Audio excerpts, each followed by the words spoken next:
mau berangkat ke Masjid Az-Zikra ini. Kemudian ditelepon, "Bang, kenapa? Ada uang nih, berapa duit? 200 juta. Ambil sekarang ya."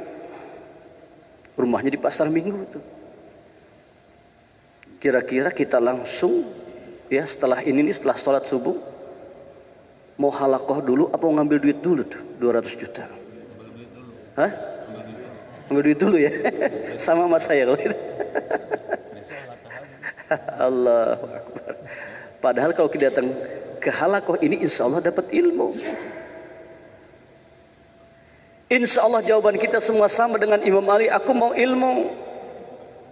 Kenapa kau mau ilmu? Li'annal ilma yahrusuka wa anta tahrusul ma. Kalau kita punya ilmu, kita dijaga sama ilmu. Tapi kalau kita punya harta, kita yang jagain harta. Ilmu itu semakin diamalkan semakin bertambah. Sementara harta semakin dibelanjakan semakin habis. Itulah bedanya antara ilmu dan harta. Nah, kemudian yang ketiga itu harus ikhlas itu. Ibadah itu harus ikhlas. Coba kira-kira hadir ke halakoh subuh ini ikhlas apa enggak ini? Jamaah ikhlas apa enggak? Ikhlas apa enggak? Para ulama mengajarkan ciri orang ikhlas itu enggak bicara kalau dia ikhlas. Ikhlas apa enggak? Insya Allah. Al-a'malu suwarun qa'imatun wa arwahuha wujudu siril ikhlasi fiha. Amal itu tak ubahnya bagaikan jasad yang berdiri tegak, sementara ruhnya adalah ikhlas. Sebesar apapun kebaikan yang kita lakukan dalam hidup ini tanpa diiringi dengan keikhlasan, tidak diterima oleh Allah Subhanahu wa ta'ala. Jadi niat yang pertama tadi untuk mencari keridhaan Allah, yang kedua untuk mencari ilmu, yang ketiga untuk bersilaturahim. Silaturahim itu akan asal kata dari silah dan rahim. Silah itu artinya menyambung, rahim itu artinya kandungan. Rahim itu bukan hanya bermakna kandungan, akan tetapi rahim itu bisa bermakna kasih sayang. Rahim itu bukan hanya bermakna kasih sayang, akan tapi rahim itu bisa bermakna pemberian. Maka cabang bayi yang dalam kandungan, dia sudah mendapatkan kasih sayang dari ayah dan ibunya. Dalam kandungan saja sudah mendapatkan kasih sayang dari ayah dan ibunya, apatah lagi ketika dia sudah keluar dari kandungan. Siogianya orang tua itu harus senantiasa mengasihi, mencintai, menyayangi anak-anaknya. Fadilah keutamaan silaturahim itu sangat luar biasa. Dalam sebuah hadis, nanti di hari kiamat ada sekelompok manusia yang Allah bangkitkan wajahnya putih memancarkan cahaya sampai memukau perhatian manusia-manusia yang lain. Seseorang datang kepada baginda Nabi Muhammad, "Ya Rasulullah, tunjukkan kepada kami siapa mereka. Kenapa di hari kiamat ini wajah mereka putih memancarkan cahaya? Apakah mereka termasuk para nabi? Apakah mereka termasuk para rasul? Apakah mereka termasuk para syuhada?" Bukan, kata Rasul. Mereka bukan para nabi, mereka bukan para rasul, mereka bukan para syuhada. Akan tetapi mereka adalah sekelompok manusia yang di dunia saling cinta mencintai karena Allah, saling bertemu karena Allah, saling bersilaturahim karena Allah. Maka Allah bangkitkan wajah mereka putih memancarkan cahaya. Mudah-mudahan kita termasuk di dalamnya, insya Allah. Dan termasuk hamba Allah juga nanti yang ketika dibangkitkan oleh Allah di hari kiamat dalam keadaan wajah putih memancarkan cahaya, mereka yang senantiasa di dunia sering mengucapkan kalimat la ilaha illallah, la ilaha illallah, la ilaha illallah. Barang siapa yang mengucapkan kalimat la ilaha illallah fil yaumi atamarrah, satu hari itu 100 kali, maka mereka datang nanti di hari kiamat dalam keadaan wajah putih memancarkan cahaya, insya Allah. Baik hadirin ikhwatal iman yang dimuliakan oleh Allah, tema kaji kita kesempatan subuh yang berbahagia ini adalah penyakit hati. Menurut Imam Ghazali,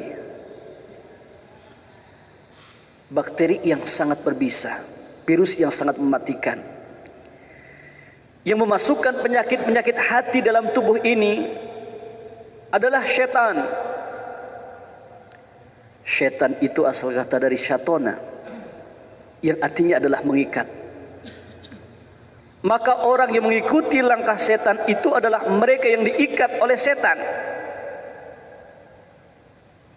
Ada yang mengatakan syaitan itu asal kata dari syato, yang artinya adalah bauda, jauh. Maka orang yang mengikuti langkah-langkah setan adalah mereka yang jauh, jauh dari Allah. Jauh dari Allah itu jauh dari rahmat Allah. Jauh dari rahmat Allah itu jauh dari keberkahan Allah. Dan jauh dari keberkahan Allah, jauh dari ampunan Allah. Jauh dari ampunan Allah, jauh dari keridoannya. Kalau sudah jauh dari keridhaan Allah, jauh juga dari surganya Allah. Karena kunci untuk mendapatkan surga itu harus mendapatkan keridhaan Allah. Maka yang kita minta dalam hidup ini, nas'aluka ridhoka wal jannah. Ridho dulu baru surga Allah. Setan itu akan memasukkan penyakit hati pada diri kita lewat sebuah tempat yang disebut dengan madkhal. Madkhal itu asal kata dari dakhala, yang artinya adalah masuk. Kemudian menurut Imam Ghazali, madkhal ini adalah merupakan penyakit juga. Kemudian setan membawa penyakit. Penyakit bertemu dengan penyakit. Komplikasi dalam ilmu kedokteran. Dalam bahasa Al-Quran, fi qulubihim maradun fazadahumullahu maradun. Dalam hati-hati mereka itu terdapat penyakit. Kemudian Allah tambah penyakit yang lain. Dalam artian, penyakit hati akan melahirkan penyakit fisik. Penyakit hati akan melahirkan penyakit fisik. Maka sungguh bahagia, sungguh sukses, sungguh menang ketika Allah selamatkan pada diri kita ini dari penyakit-penyakit hati, jauh dari hasud. Ada sebuah kisah, satu ketika Rasulullah itu sedang mengadakan halaqah seperti ini. Tiba-tiba Rasulullah ketika itu bertutur, sedikit lagi ahli surga akan datang sama kita. Subhanallah. Tiba-tiba ada seseorang datang. Sahabat yang lain melihat. Apa kata sahabat dalam hatinya? Benarkah dia yang disebut oleh Rasulullah ahli surga? Selesai halaqah seperti ini, yang terlambat datang itu ditanya oleh para sahabat yang lain, wahai sahabatku, amalan apa yang kau lakukan sehingga engkau bisa mencuri cintanya Allah? Kaget dia. Amalan apa ya? Aku juga bingung. Memangnya kenapa aku berkata seperti itu? Tadi Rasulullah ketika halaqah ngomong, sedikit lagi ahli surga akan datang pada kita. Yang datang kamu. Berarti yang dimaksud oleh Rasulullah engkau. Aku nggak tahu. Coba amalan apa yang kau lakukan sehingga engkau bisa mendapatkan cintanya Allah? Ya kan engkau juga tahu aku tahu engkau. Kita kan sohib sama-sama. Engkau sholat, saya sholat. Engkau baca Quran, aku baca Quran. Engkau zikir, aku zikir. Engkau sedekah, aku sedekah. Engkau puasa, aku puasa. Itu aja. Tapi kok kenapa Rasulullah mengatakan engkau ahli surga? Pasti ada amalan istimewa yang kau lakukan, sehingga Allah sangat cinta kepada engkau. Aku juga nggak tahu. Itu bahasa ketawaduan seorang sahabat kepada sahabat yang lain. Coba kalau kita itu, Bang Udin, tadi Rasulullah ngomong kau ahli surga. Iya, gue mau kan emang ahli ibadah. Lu nggak tahu gue sholat tahajud setiap malam. Begitu kalau kita mah ngagul. Kalau orang Betawi itu ngagul gitu ya. Saya nggak tahu amalan apa yang saya lakukan. Saya juga nggak tahu. Coba ingat-ingat deh, amalan apa yang kau lakukan sehingga engkau bisa mencuri cintanya Allah. Oh mungkin ini kali ya. Mungkin ini nih. Kebiasaan aku itu, tidaklah aku mendengar tetangga aku mendapatkan nikmat dari Allah kecuali aku sujud syukur kepadanya. Tetangga habis beli mobil nih, renovasi rumah, selesai. Malam kita tahajud. Selesai melaksanakan sholat tahajud, kita sujud syukur. Bangkit dari sujud syukur, kita berkata kepada Allah, Ya Rabb, terima kasih atas semua nikmat yang kau berikan kepada tetanggaku. Pernah gak kita ngomong kayak begitu? Pernah gak? Ya Allah, ya Rabbana. Ini amalan sederhana nih. Tapi kalau kita lakukan, insya Allah jauh daripada sifat-sifat dengki. Dan ini akan melahirkan kecintaan Allah. Mudah-mudahan kita semua dapat cintanya Allah. Sebagaimana doa yang diajarkan oleh baginda Nabi Muhammad, Allahumma a'ti hubbaka wa hubba mayyuhibbuka wal amal alladhi yuballighuni hubbaka. Doa supaya mendapatkan cintanya Allah. Ya Allah, hamba mohon cintamu dan cinta orang yang mencintaimu. Dan amalan yang akan menghantarkan aku untuk meraih cintamu.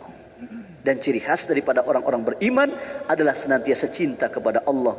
Alladzina amanu asyaddu hubban lillah. Orang-orang beriman itu sangat cinta kepada Allah. Oleh karena orang beriman itu sangat cinta kepada Allah, Allah pun cinta kepada hamba Allah yang beriman itu. Dan yang mesti kita ingat, ketika Allah cinta kepada seorang hamba, Allah umumkan kepada segenap malaikat untuk mencintai hamba itu. Hai malaikatku, aku cinta kepada si fulan, aku cinta kepada si fulan. Karena aku cinta kepada si fulan, cintailah si fulan sebagaimana aku mencintai si fulan. Allahu Akbar. Itulah cintanya Allah. Tidak ada batas.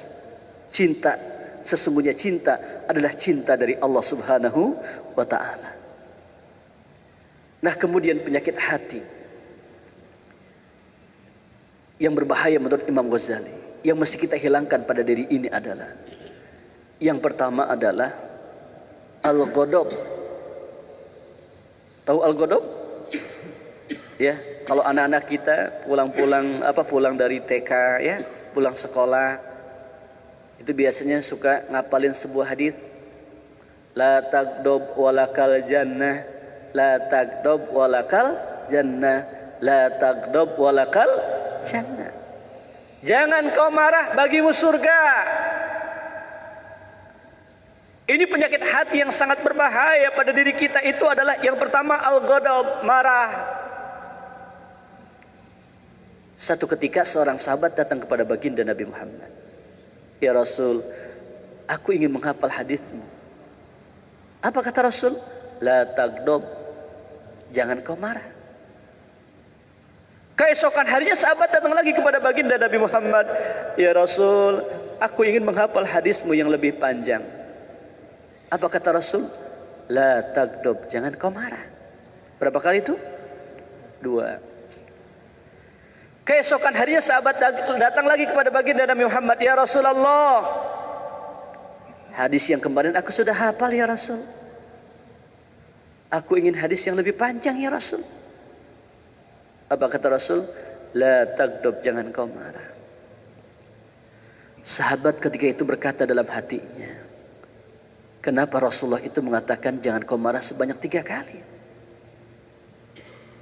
Akhirnya sahabat merenung, berpikir, dan mendapatkan kesimpulan, oh ternyata dengan marah itu bisa menimbulkan penyakit-penyakit hati yang lain. Dengan marah kita bisa menghasut orang lain. Dengan marah kita bisa membongkar aib orang lain. Dengan marah kita bisa memaki orang lain. Dengan marah kita bisa tidak senang kepada orang lain untuk selamanya. Maka penyakit hati yang berbahaya yang pertama itu adalah al-ghadab, marah. Makanya Islam mengajarkan kepada kita, kalau kita sedang marah, yang pertama adalah kita berwudu. Masih belum hilang juga marahnya, sholat 2 rakaat. Minta mohon kepada Allah agar Allah hilangkan penyakit marah yang ada pada hati ini. Kemudian masih marah juga, baca Quran. Masih marah juga, ganti posisi, kan gitu. 4 langkah itu kita lakukan masih marah juga. Emang dasar tukang marah ini dia. Allahu Akbar. Ya, maka penyakit hati yang pertama yang mesti kita hilangkan itu adalah al-marah, al-ghadab, marah. Ada sebuah kisah begini tentang marah ya. Satu ketika itu, ini saya pernah dapatkan dalam sebuah kitab ya. Satu ketika ya, Nabi Musa itu didatengin sama iblis. Didatengin sama iblis. Apa kata iblis? Hei Musa, engkau kan seorang nabi yang bisa berdialog langsung dengan Allah. Lalu kenapa?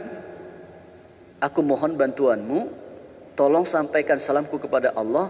Aku ingin bertobat kepadanya. Bagaimana caranya? Jadi iblis itu pengen bertobat kepada Allah. Nabi Musa menghadap Allah. Ya Rabb, sesungguhnya makhlukmu iblis ingin bertobat kepadamu. Bagaimana caranya? Perintahkan kepada mereka untuk sungguh-sungguh taubat, menyesali dosa yang pernah mereka lakukan kepadaku. Kalau bahasa kita nih, bahasanya udah ziarah ke Nabi Adam sana, gitu ya. Karena ketika Nabi Adam diajarkan oleh Allah ilmu, ya kan? Kemudian dia diajarkan nama-nama benda.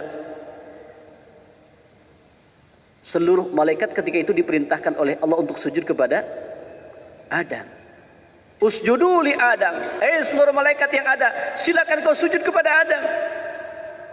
Fasajadu illa iblis. Seluruh malaikat sujud kepada Adam kecuali iblis. Aba wastakbara. Dia enggan dan dia sombong. Padahal sujudnya malaikat kepada Adam itu bukan untuk lita'abud, bukan untuk menyembah kepada Adam, bukan. Akan tetapi litahiyah wal ikram, sebagai penghormatan, sebagai penghargaan bahwasanya Adam itu adalah makhluk yang dimuliakan oleh Allah. Termasuk kita anak cucu keturunan Adam dimuliakan oleh Allah. Walaqad karamna bani Adam. Udah, suluh menyesal itu iblis. Jangan maksiat lagi. Harus taat kepadaku, kata Allah. Akhirnya ketika itu, iblis, kalau kau bertaubat kepada Allah, kau harus menyesali dosa-dosamu. Jangan mengulang perbuatan dosa. Taat dan tunduk dengan aturan Allah. Akhirnya singkat cerita, taubat iblis tidak diterima oleh Allah. Karena iblis senantiasa melakukan kemaksiatan kepada Allah Subhanahu wa ta'ala. Apa kata iblis? Musa, sekalipun taubatku tidak diterima oleh Allah, aku akan mengajarkan ilmu kepadaku. Ilmu apa itu? Begini Musa, kalau seandainya umatmu marah, kata iblis, tolong suruh ingat sama aku, gitu. Ikhwatal iman kalau sedang marah, ingat sama iblis, gitu. Kenapa? Kata iblis, karena aku akan masuk ke dalam gerak hati orang yang sedang marah. Aku akan masuk ke dalam matanya, aku akan masuk ke dalam raut wajahnya, aku akan masuk ke dalam mulutnya, aku akan masuk ke dalam hatinya. Makanya ikhwatal iman kalau sedang marah coba ngaca. Ngaca. Kira-kira matanya mata siapa? Hidungnya hidung siapa? Mulutnya mulut siapa? Kemudian raut wajahnya raut wajah siapa? Jangan-jangan itu penjelmaan iblis itu. Ya. Saya teringat dengan sebuah ungkapan Ibrahim bin Adham ketika santrinya itu berkata, muridnya itu berkata, "Wahai Syekh, wahai Tuan, iblis di akhir zaman tidak menyerupai manusia, apakah betul?" Betul. Iblis di akhir zaman tidak menyerupai manusia. Untuk apa iblis di akhir zaman menyerupai manusia, sementara manusia di akhir zaman banyak yang menyerupai iblis? Betul kan? Iya kan? Itu manusia-manusia itu, apalagi orang-orang kafir radikal. Ini kadang-kadang Islam bilang radikal, kafir yang radikal begitu. Coba umat Islam itu di Uighur, ya kan? Itu ulah kafir orang radikal itu, kafir radikal. Dibunuh, dipenjara, diperkosa. Itu kafir radikal namanya. Islam gak ada yang radikal. Kalaupun ada itu bukan Islamnya, jangan di general, itu hanya oknum. Mana Islam radikal itu? Nggak ada Islam radikal. Kalau kafir radikal banyak. Terbukti ketika umat Islam mayoritas di suatu daerah, di suatu bangsa, orang-orang di luar Islam, mereka tenang, mereka aman, mereka tidak terintimidasi. Tapi ketika umat Islam minoritas di suatu negara, di suatu daerah, umat Islam dimusuhi, bahkan dibantai oleh mereka. Ini menunjukkan Islam itu cinta damai, sesuai dengan namanya Islam penyelamat. Iya kan, tentram, damai. Ya. Maka sekarang ini kita balikan, bukan Islam radikal, kafir yang radikal. Setuju? Setuju udah. Ya kan? Ini kadang-kadang juga umat Islamnya sendiri ya. Umat Islam garis fulus. Umat Islam garis fulus bekerja sama dengan kafir radikal, akhirnya menimbulkan radikalisme. Itu begitu. Itu yang benar begitu. Kemudian penyakit hati yang kedua, hasud. Ini penyakit hati yang sangat berbahaya ini. Penyakit hati yang sangat berbahaya itu adalah hasud. Iyyakum wal hasada fa innal hasada yakulul hasanat kama takulun nar al hatab. Takutlah kalian dengan penyakit hasud. Oleh karena hasud itu tak ubahnya bagaikan api yang melalap kayu bakar. Kebaikan-kebaikan yang kita lakukan dalam hidup ini, salat kita, zikir kita, tahajud kita, salat duha kita, istighfar kita, infak sedekah kita, dakwah kita, nilainya bisa berkurang, bahkan habis, lenyap, ketika kita masih memiliki penyakit hasud. Apa itu hasud? Senang melihat orang susah, susah melihat orang senang. Ada orang dapat nikmat, kita yang nggak senang. Dan memang biasanya likulli dzi nikmatin mahsud. Setiap orang dapat nikmat itu pasti ada hasud. Ya, ada aja ada orang yang dengki. Cuma ketika kita dihasud, berusahalah semaksimal mungkin untuk tidak marah. Kenapa? Yang pertama, ketika kita dihasud itu Allah ampuni dosa-dosa kita. Yang kedua, kebaikan orang yang menghasud itu akan pindah kepada kita. Makanya bersenang-senanglah orang yang dihasud itu. Cuman ridho apa enggak, ikhlas apa enggak. Kalau enggak ridho, enggak ikhlas, ya salah juga. Ya. Kalau doa-doa itu ya, doa-doa wali itu begitu tuh. Tapi jangan diikutin, kalau kita makomnya enggak seperti wali ya. Baru wali santri doang. Ya, sama wali murid. Kalau wali-wali itu kok doa kayak begitu. Kalau mereka nggak sakit seminggu, mereka bingung itu. Kalau kita kan mintanya sehat terus. Wa afiatan fil jasad, wa afiatan bil jasad. Ya Allah sehatkan aku, afiatkan aku. Tapi kalau wali-wali itu, kalau mereka 1 minggu nggak sakit aja, Mereka malah berkata kepada Allah, ya Rabb, dosa apa yang aku lakukan sehingga aku nggak sakit? Kenapa? Wali-wali Allah itu mereka ketika disakitkan oleh Allah, mereka sakit, ya, diberikan sakit oleh Allah. Yang pertama, mereka itu yakin betul sakit itu ampunan dosa. Sakit itu diangkat derajat. Orang yang disakitkan rohaninya, orang yang disakitkan jasmaninya disembuhkan rohaninya. Itu yakin betul tuh. Oleh karena mereka yakin sakit itu adalah ampunan dosa, mereka kadang-kadang merindukan sakit. Itu wali Allah. Cuman mereka mah sabar dan ridho. Kalau baru sakit bisul ngeluh, jangan doa kayak begitu. Atau ya Allah, Allahumma ij'alni mahsudan, ya Allah jadikanlah aku hamba-Mu yang setiap hari dihasut oleh orang lain. Jangan doa kayak begitu, makom kita beda ini. Kalau mereka mah ketika dihasut senang, ridho. Ya. Kalau kita enggak, jangan. Ya, makomnya beda. Nah, kemudian yang ketiga, ya. Penyakit hati yang ketiga itu adalah hawa nafsu. Ini penyakit hati yang sangat berbahaya ini. Hawa nafsu. Wa amma man khafa maqama rabbih wa nahan nafsa 'anil hawa fa innal jannata hiyal ma'wa. Orang-orang yang takut dengan azab Allah, orang-orang yang takut dengan siksa Allah, kemudian mereka mampu untuk menahan hawa nafsunya, fa innal jannata hiyal ma'wa, maka surga adalah tempat tinggalnya. Nafsu itu kalau diikutin seperti itu, an nafsu katifli in tuhmilhu syabba ala hubbi rada wa in tabtimhu yanfatib. Nafsu itu taubahnya bagaikan anak kecil yang menyusu pada ibunya. Kalau 2 tahun gak disapi, dia terus nyusu.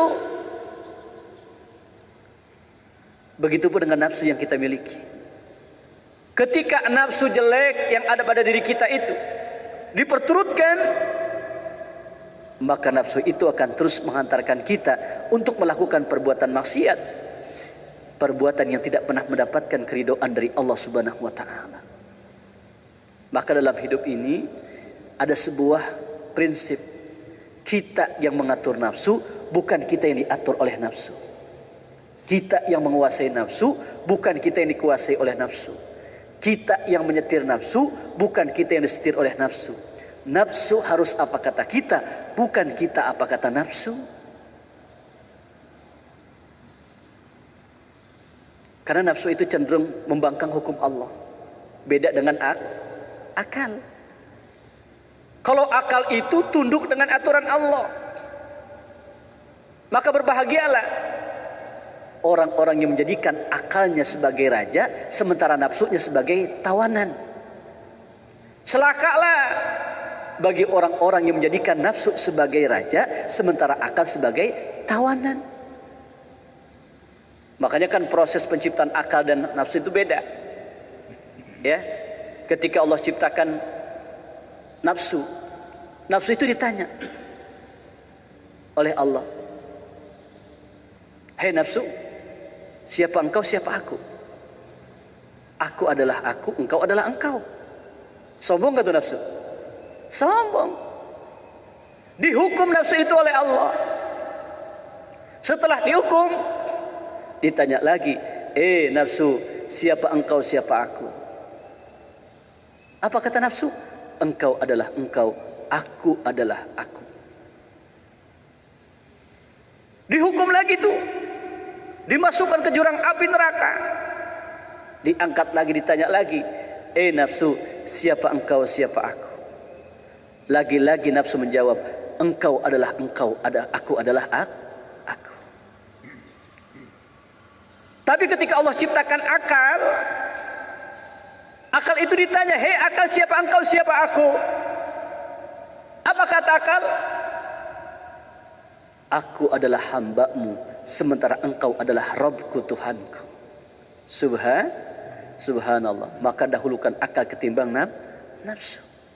Kan Allah berikan akal kepada kita untuk memikirkan kebesaran Allah lewat ciptaannya. Ketika kita mikirkan kebesaran Allah lewat ciptaannya, itu akan bertambah tauhid dan keyakinan kita hanyalah kepada Allah. Coba kalau di tengah malam kita keluar dari rumah kita, kita tengok ke atas, ada langit. Langit itu begitu luas, langit itu begitu indah, dihiasi dengan bintang, dihiasi dengan bulan, ditebari dengan bintang, beratus-ratus, beribu-ribu, bermiliar-miliar bintang di langit, seluruhnya berputar dengan kecepatan beribu-ribu kilometer per jam, tapi tidak pernah terjadi tabrakan. Siapa yang mengatur itu semua? Allah. Semakin kita memikirkan kebesaran Allah, semakin bertambah tauhid dan keyakinan kita kepada Allah. Coba saya tanya ikhwatal iman yang dimuliakan oleh Allah. Allah ciptakan segala sesuatu di muka bumi ini, modalnya cuma dua. Yang pertama air, yang kedua tanah. Wa anzala minas samaa'i ma'an fa akhraja bihi minats tsamarati rizqan lakum. Coba kalau ibu-ibu ya, istri-istri ikhwatal iman itu kalau ditanya, kalau dikasih ya, dikasih modal nih. Apa modalnya? Yang pertama beras ketan. Yang kedua abon. Jadinya apa itu? Suruh bikin kue itu. Ya, yang pertama beras ketan, yang kedua abon. Jadinya apa? Lemper. Jadi bakwan enggak? Enggak. Iya kan? Dikasih singkong, dikasih gula merah, jadinya apa? Miso. Jadi lontong enggak? Enggak. Modalnya dua tuh. Tapi ketika Allah ciptakan itu dengan modal dua, apa itu? Air sama tanah. Fa akhraja bihi minats tsamarati rizqan. Allah ciptakan itu pohon-pohonan, bermiliar-miliar jenis pohonan di muka bumi ini, dengan bentuk yang berbeda, warna yang berbeda, rasa juga berbeda. Itu ciptaan Allah. Modalnya cuma dua. Manusia disuruh bikin mobil, dikasih besi aja kan jadi mobil sama kaca. Ya kan? Jadi enggak handphone itu? Jadi enggak sesuatu yang lain? Tidak. Itulah Allah itu. Allah itu maha segalanya. Innallaha ala kulli syai'in qadir. Allah itu maha mampu atas segala sesuatu. Dan yang mesti kita ingat, ketika Allah menciptakan sesuatu, Allah itu tidak butuh dengan sesuatu. Allah ciptakan bumi, Allah tidak butuh dengan bumi. Allah ciptakan langit, Allah tidak butuh dengan langit. Allah ciptakan air, Allah tidak butuh dengan air. Allah ciptakan tanah, Allah tidak butuh dengan tanah. Allah ciptakan alam semesta, Allah tidak butuh dengan alam semesta. Allah ciptakan arasy, Allah tidak butuh dengan arasy. Beda dengan kita sebagai makhluk yang diciptakan oleh Allah, yang Allah berikan kelebihan akal. Ketika kita mampu bisa berinovasi, menciptakan, berkarya, berkarsa dengan akal ini, ketika Allah berikan kemampuan kita untuk menciptakan sesuatu, kita sangat butuh dengan sesuatu itu. Manusia bisa bikin handphone, butuh handphone enggak? Butuh, ini handphone lagi dipakai. Manusia bisa bikin kamera, butuh dengan kamera. Manusia bikin sepeda motor, butuh dengan sepeda motor. Itulah bedanya kita dengan Allah. Allah itu mukhalafatul lil hawadithi. Allah itu berbeda dengan sesuatu apapun. Allah ada ketika sesuatu itu belum ada. Allah ada ketika sesuatu itu telah ada. Dan Allah itu tetap ada ketika sesuatu itu telah tiada. Itulah Allah Jalla Jalaluh, Rabb yang mengatur alam semesta ini. Allah Tuhan kita semua. Amin. Ya Rabbal Alamin. Baik ikhwatal iman yang dimuliakan oleh Allah, demikian halaqah subuh di kesempatan pagi yang berbahagia ini. Mudah-mudahan sekelumit ilmu atau sedikit ilmu yang kami sampaikan dijadikan oleh Allah menjadi ilmu yang bermanfaat, ilmu yang akan menghantarkan kita untuk meraih kebahagiaan dunia dan akhirat. Amin ya Rabbal Alamin. Ya Allah, ya Allah, ya Allahu, ya Allah, ya Allah,